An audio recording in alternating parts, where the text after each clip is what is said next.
and welcome to Celebrate the Arts, brought to you by the Florida Artists Group, also known as FLAG. FLAG is proudly celebrating our 72nd annual exhibition and symposium. My name is Lynn Morgan, and yes, I do have a big old Band-Aid on my nose. So now that that's out of the way, it's my great pleasure to introduce session number 9, Lights, Camera, Video Your Art, with our panelists, Weldon Ryan, Mark Mitchell, and then we have Robert Shirk. Along with being an artist, he's been a graphic designer, an art director, and an owner of a marketing business for 23 years. So let's get right into it. Robert, how about you? Why do you video your painting sessions? Well, actually, I don't video my sessions. I video my paintings. And the reason I do that is because my paintings are on layers of clear plexiglass. So it's like a 3D effect. And I found that just taking a still photo of the paintings didn't really communicate what was going on with the painting. So I started fiddling around with video, and I was able to really kind of do some flybys and whatever, and really record the three-dimensional aspects of the paintings so that when I'm promoting my work, they get an idea of what's going on. And if you don't mind, I do have a video that I could show you right now. Please do. It's a perfect example of what I'm talking about.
Well, that was really cool. I see what you mean about how it really shows the three-dimensionality of your work when you do that.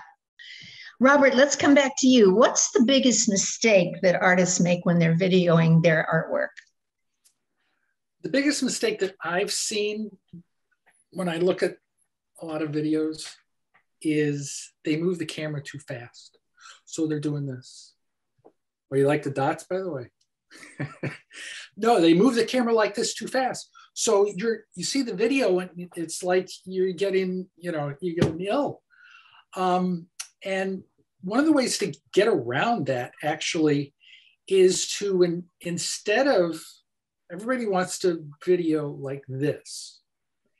And if you're videoing like this and you want to see something over there, you got to move it over there like that. If you're videoing like this, all you have to do is like this, and you do it really slow and pan really slow. And it also relates to the final product, because when you see videos that are in portrait mode and they show up on YouTube or whatever, you just get one little sliver in the middle of the available screen. So why not use the whole screen instead of just one little sliver? So that's basically, I mean, that stands out, and it's so common and it's so easily fixed. Just slow down, just slow down. All right, well, I just have to make a comment that you seem to have a thing for dots going by your background and your phone and your shirt. Yes. I'm glad you asked that, because people ask me why dots. And as a matter of fact, I have a video. If you'd like to see a video, let's see it. Maybe 3-4 minutes. It's pretty good. Let's see if I can load. I'm glad you asked that. I loaded this up, but I wasn't sure whether I'd get to use it.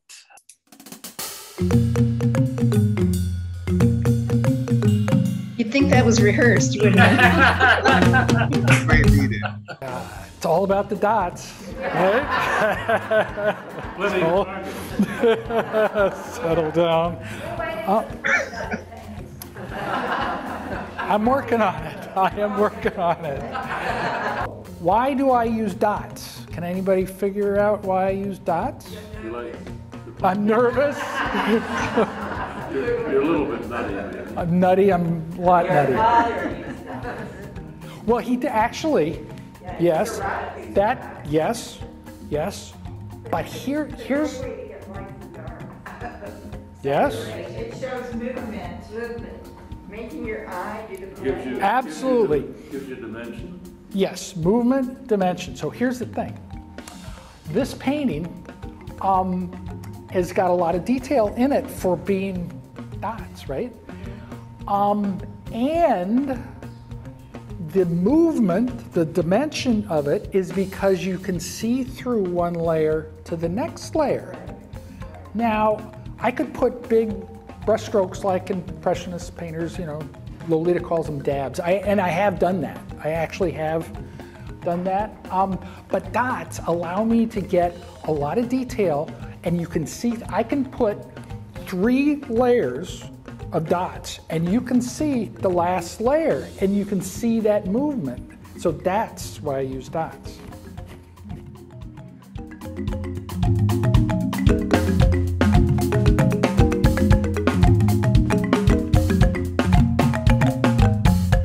So that's why I use that that question. Yeah. So it's time for some questions. Let's see what we have here. We have a question. Do any of you offer video service to other artists?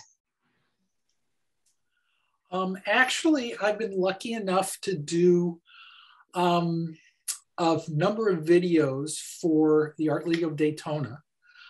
And also a couple of artists have asked me to video their exhibitions. So I'm actually right in the middle of finishing up on one right now. So, you know, it has led me, videoing my own work has evolved into me actually videoing other people's work. So yeah, the answer is yes.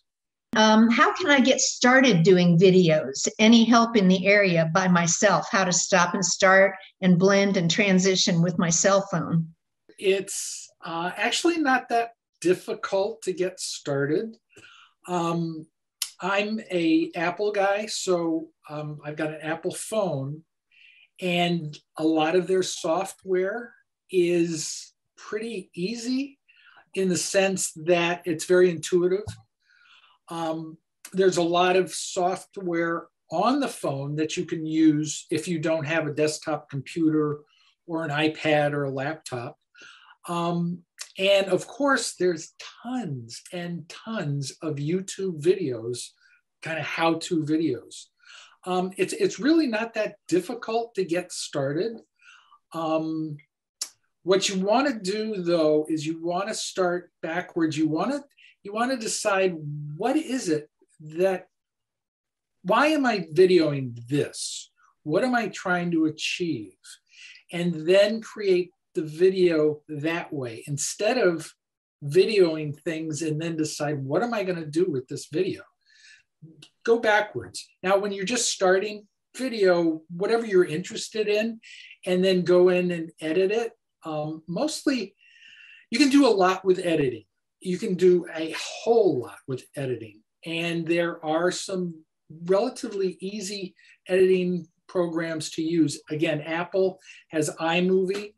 That's how I started editing video. And it's pretty easy to get up and rolling with that. Yeah, so just start. And go on YouTube. YouTube's got tons of how-tos. What do you use, if anything, for a teleprompter?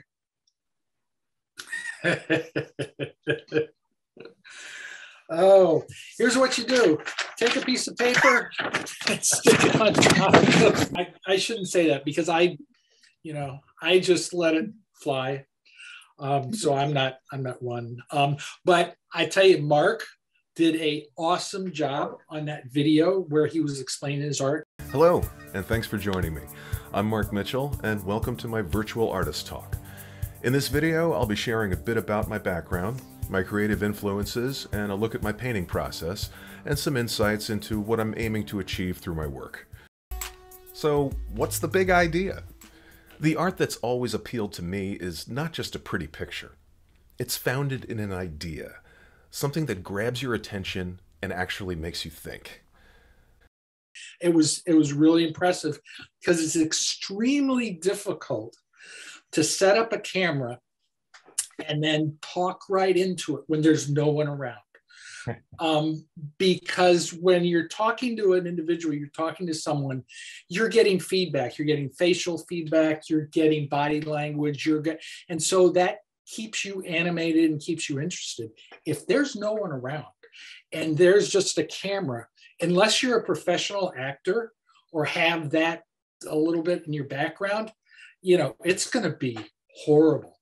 So my best advice is, if you're going to video yourself, make sure there's a few people around and just talk to them. Don't talk to the camera. Have them maybe behind the camera or whatever, and just talk with them.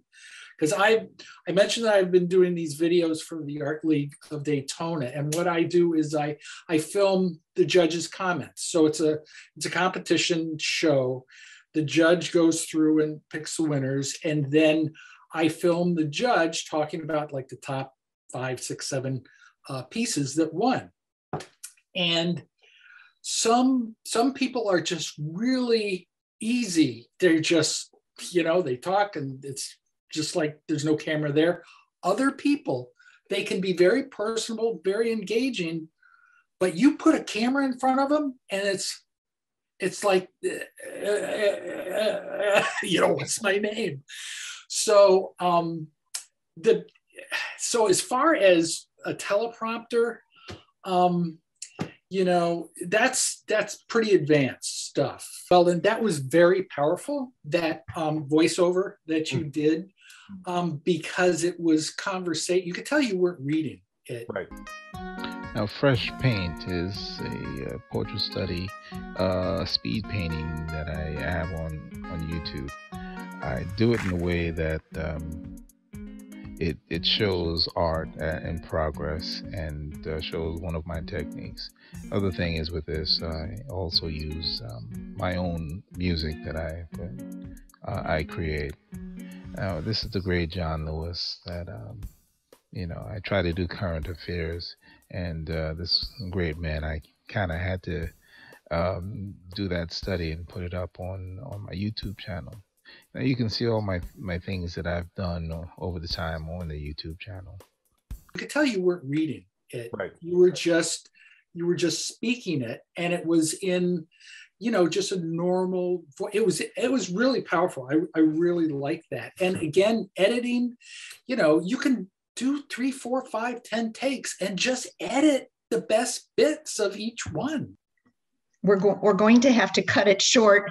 I hope all of you got some great ideas from this presentation. I know I sure did. And on behalf of the Florida Artists Group, thank you for joining us for Lights, Camera, Video Your Art.